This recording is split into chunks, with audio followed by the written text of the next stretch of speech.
God invited me when I was nobody. God decided to say, well, Kayode, I want to make use of you. And that was in the prison. But unfortunately for me, it was a rough one. I went into armed robbery. Straight off from my teenage age, I was involved in professional armed robbery with people like Dr. Ishola Oyenusi, late Dr. Ishola Oyenusi, Babatunde Folorunsho, all those early armed robbers. That was in the early 70s. But one of us was unfortunate. He was arrested, and he made mention of our name. And that is why I was arrested, tried by the Western State Armed Robbery and Firearms Tribunal. And that is how I was sentenced to 10 years imprisonment. When the judge pronounced 10 years imprisonment, how did you feel?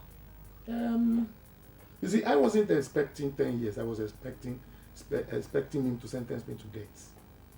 Because I know then anybody arrested for armed robbery will be sentenced to death. But when the judge was pronounced, it was a prophetical message. He said, you are hereby sentenced to 10 years imprisonment.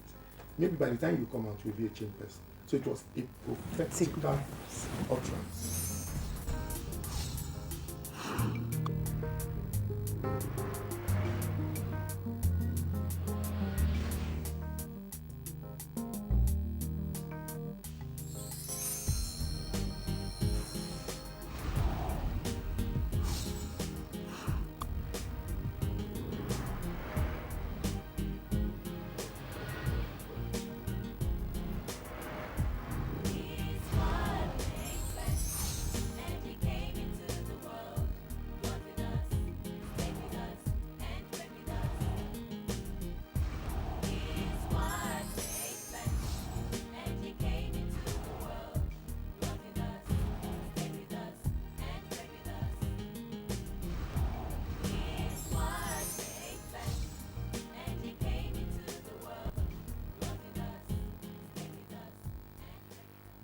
Welcome back.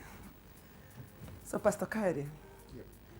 They gave you the tract, you read the story about Moses, and then it now went to an intimate discussion. So what was the discussion? The discussion was about Saul, how Saul gave his life to Jesus Christ and he became Paul.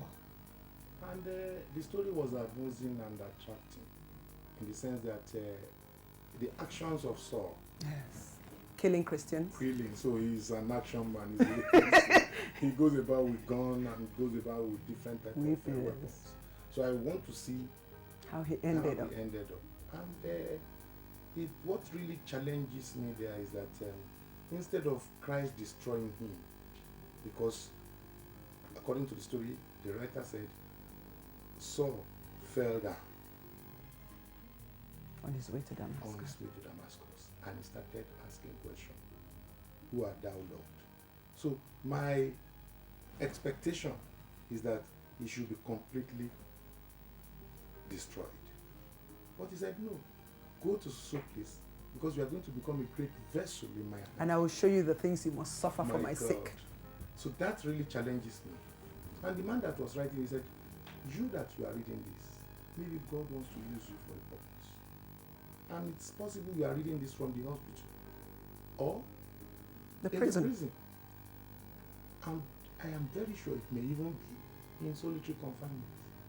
All you need to do is to just kneel down there, surrender. It's not a big deal. Don't expect that Jesus is going to come down, fall down upon you and started beating you. No, just kneel down there and surrender. And that's how I came down from the top of my bed, knelt down, confessed my sin, brought out the parcels of Indian ink that was under my pillow, and I called on the warden and I said, from today, I will smoke no Indian ink, and I'm giving my... So they started laughing. People don't believe me. The prisons, the news spread like a wildfire. People were saying, Kayode, how can it be? That was... Yeah, I think that was in 1976. I gave my life. June 4, 1976. I gave my life to Jesus Christ. And as I was praying, because you know my mother is a Christian. Yes. I used to follow her. So all those Sunday school songs, You started singing. I started singing. People started laughing. They don't believe me. It was a simple salvation. And that was the end. So when I went back to bed, I was sleeping. 2 days later, I was not really sleeping. I was not dreaming. I was lying down. But I saw a vision. The decking of my cell gave way. And I saw a man came in through the roof, through the top, with a white garment. I did not see the head. He was holding a Bible and a bell. And he called Kayode. So I was looking at him. He said, Kayode, Kayode, Kayode. And I stood up and I still discovered that that body is still on the bed. And another body is coming out of that body. And I knelt down before the old man. And he said, I give you this Bible, that I'm going to be with you, that you are going to do my work, and I will stand by you for the rest of your life. He gave me the bell, and he removed the prison garment, and he put on a white raiment on me. But immediately he did that, he left. And I saw myself on the bed. No bell, no nothing, Bible, no change. But somebody started calling my name from the prison gate. They started shouting, Kayode Williams, you have a visitor. Kayode Williams, you have a visitor. I have not been having visitor because I have been transferred all the way from Ibadan to Sokoto. My aged mother cannot be coming down there. I have a senior sister, my immediate senior sister. She's senior me with about 11 years. She's the wife of the deputy director of the Central Bank. She doesn't want her name to be tarnished, her image. So it will be difficult for her to come and visit me. But when I got to the prison gate, she was there. She was not. They said a man came, and an old man, aged man, with a Bible, and said this. But they said the man just left. Now he has been waiting. They opened the outside gate. They did not see the man again. Up to today, I still have the Bible, and I have never seen that man again. That was the real turning point of my life. That was the uniqueness of my salvation. That was how I completely surrendered all. 1976, June 4. I gave my total life to the Lord Jesus Christ. And the whole thing changed.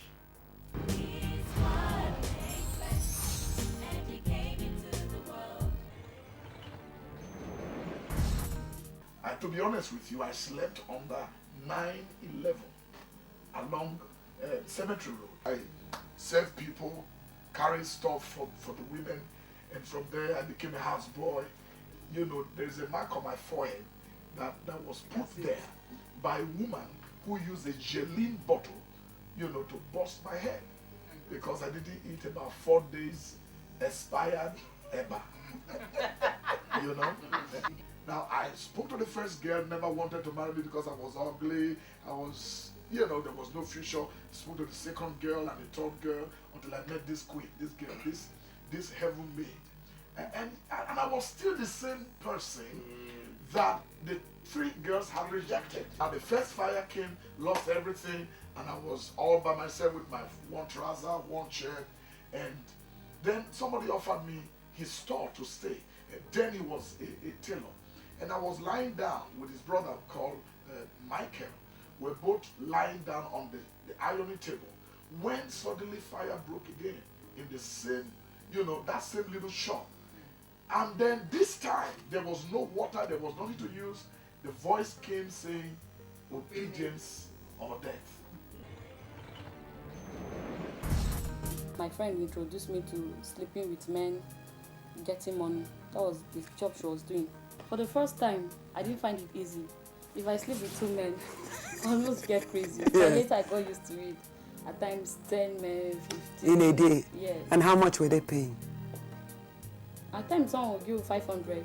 500? 1,700. At times they won't even give you, they will beat you. A time came where every month I aborted a 6-month pregnant. I almost died. So since then I swear, I told God I will never do abortion again. When I'm pregnant, I will have the baby. Yes. And sell it or give it to a motherless baby. Yes. There's so much. Join us. Trials, tribulations, persecutions, adversity, and pain know neither gender, status, religion, race, but purpose always overcomes pain. Join us as we celebrate men and women who will, on this program, share with us a word they received that triggered an adversity, the persecution that propelled a vision, the travail that birthed a song, the hurt that they turned into a halo, the pain that gave birth to the purpose, and the test, a testimony. We'll also revisit the well from where they drew strength to go the extra mile in enduring the ridicule that became the miracle. Join us as we celebrate the story behind the glory, and that's to the glory of God.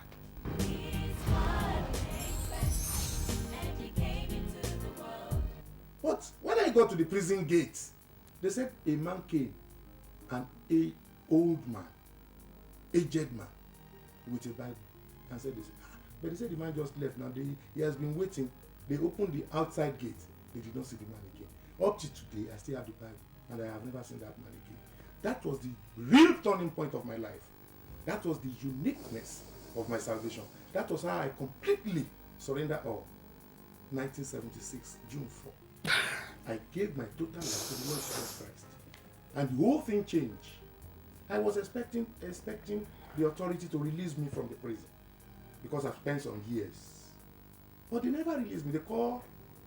They asked me to nominate, they nominated my name for release, sent my name for clemency through the prison authority.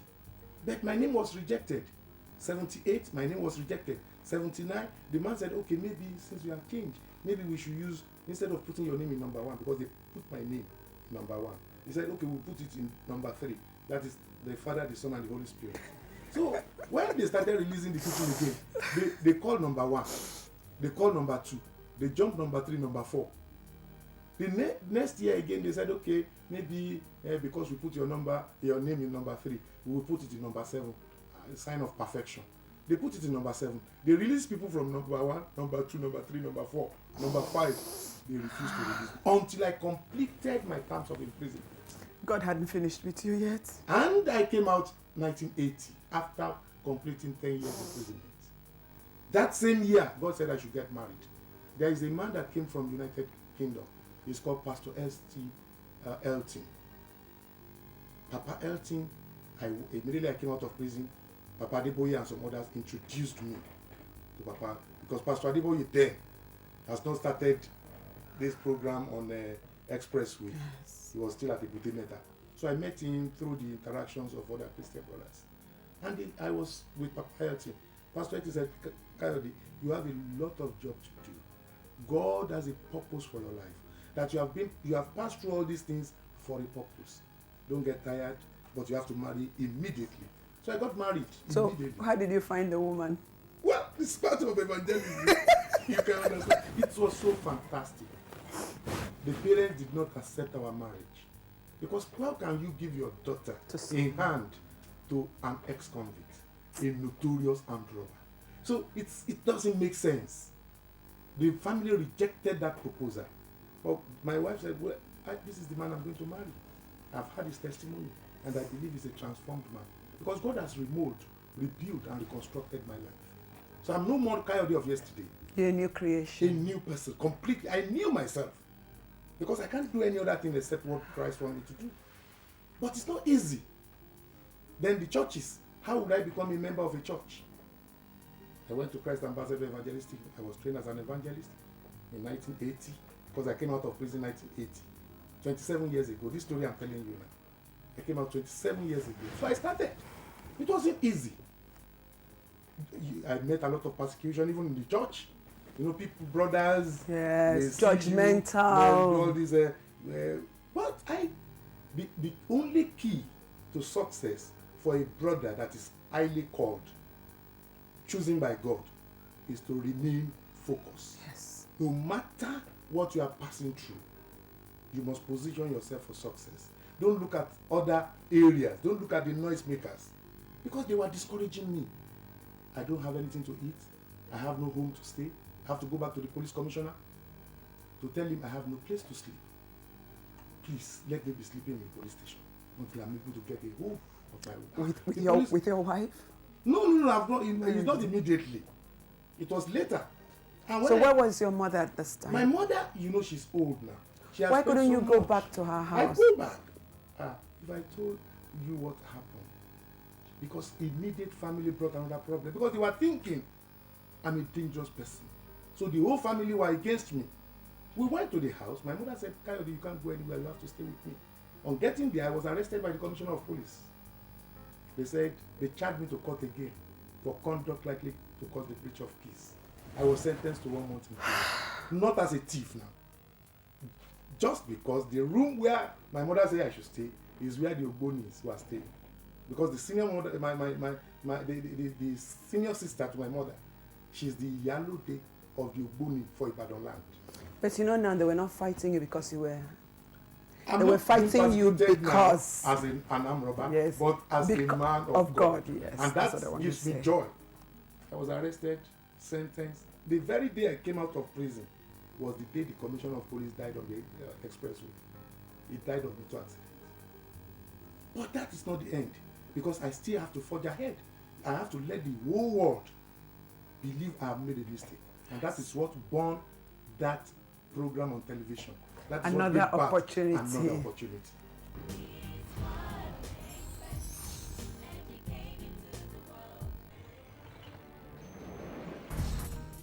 To be honest with you, I slept under 9/11 along Cemetery Road. I served people, carried stuff for the women, and from there I became a houseboy. You know, there's a mark on my forehead that was put there by a woman who used a Geline bottle, you know, to bust my head because I didn't eat about 4 days expired Eba. You know? Now, I spoke to the first girl, never wanted to marry me because I was ugly. I was, you know, there was no future. Spoke to the second girl and the third girl until I met this queen, this girl, this heaven maid. And I was still the same person that the 3 girls had rejected. And the first fire came, lost everything, and I was all by myself with my 1 trouser, 1 shirt. And then somebody offered me his store to stay. And then he was a tailor. And I was lying down with his brother called Michael. We're both lying down on the ironing table when suddenly fire broke again in the same, you know, that same little shop. And then this time, there was no water, there was nothing to use. The voice came saying, obedience or death. My friend introduced me to sleeping with men, getting money. That was the job she was doing. For the first time, I didn't find it easy. If I sleep with 2 men, I almost get crazy. But later I got used to it. At times 10 men, 15. In a day? Yes. And how much were they paying? At times someone will give you 500.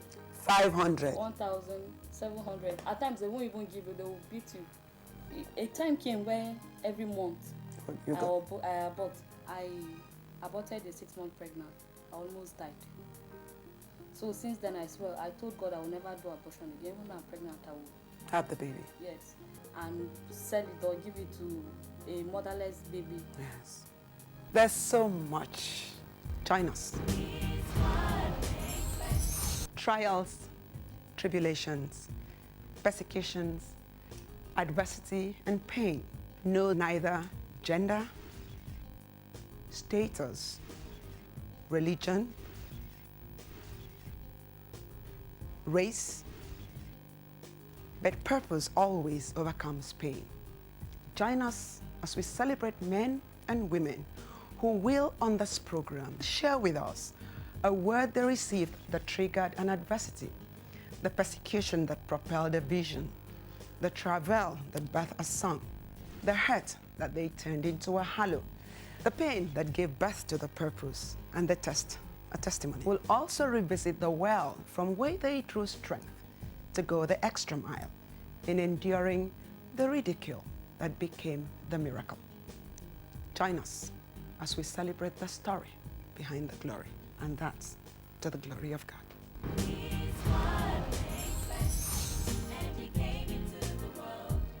thank so many people who saw the reality of my salvation. And one of them is the former president, Olusegun Obasanjo. You know, when he came out and he was made the president in 1999, he invited me to Abuja, and I was given a presidential pardon. It's different from clemency. Removing the stigma of imprisonment, completely removing the records. So as I'm sitting before you, I'm as free as a bird. I have no record. All those past, because before you can be given presidential pardon, it means heaven must have forgiven you. Because you cannot get anything unless God gives it to you. So when the president called me in 2001 and said, Kayode Williams, you are given a presidential pardon, because it was gazetted in the federal government gazette. That today. So now, you finished all of this. Yes. And then you have a prison ministry now. A very big one. Very so you fantastic. go back to prison, you preach to people. I don't even need to go. I ask churches to go. You see, because there are a lot of people, they confuse prison ministry with prison visitation. Everybody wants to do the job. Because you don't know where the shoe pinches. You just don't jump because of sympathy. Don't sympathize them. They are not looking for pity. They are not looking for people who will come to the prison and be crying and giving them bread, giving them toothpaste, slippers. No, that is not evangelism in the prison. You have to work on their mind. These are notorious criminals. These are hardened people. These are people that have eaten flesh of human beings. These are people that have used gun. You need a person who has been in that area to appeal to them, to come and see what the Lord has done in his life. They know what is happening. Every known criminal in Nigeria today that did not know Kayode Williams. No way, unless you have not passed through. Because you can't get into the prison. I was in the prison. I was the provost. I was the president of the prison. Right inside the prison as a prisoner. So no prisoner will go into the prison. Because prisons in Nigeria, in anywhere in the world, is a network. They know each other. Even if you don't see him physically, you will hear of him. Because there are stories. That is what they call story, I go. All those things. It's a language you may not understand. But people watching who are hardened criminals, they know what I am saying. When you sit back and you look back at your life for where God brought you, how do you feel? I feel that all glory should be given unto the omnipotent, omniscient, omnipresent God, who has been able to really transform my life. I have children today.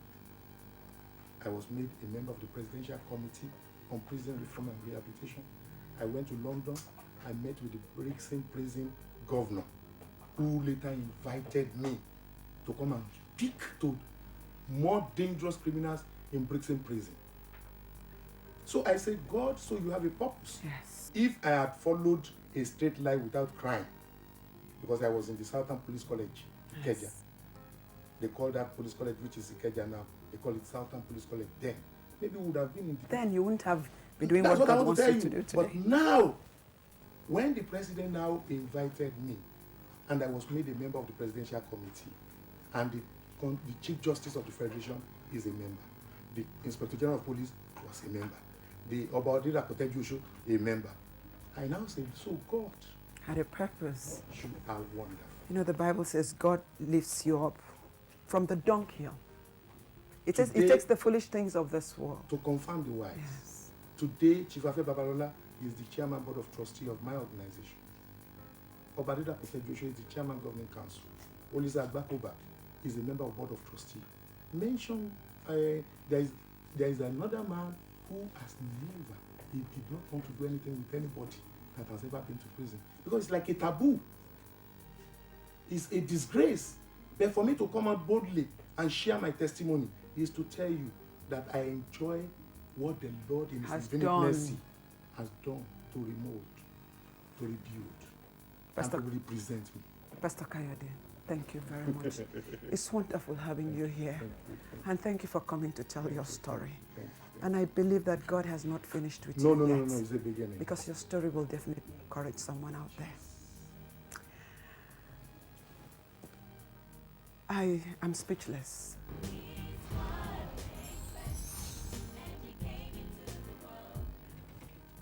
Most of Jesus' ministry would have been lost if he didn't call Matthew a man with a past.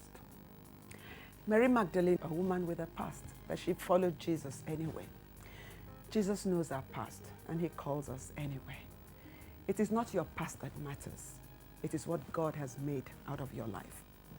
God is in the habit of making something beautiful out of our lives. He takes the broken things, he mends them, because he wants them to be clinicians of healing and instruments of life.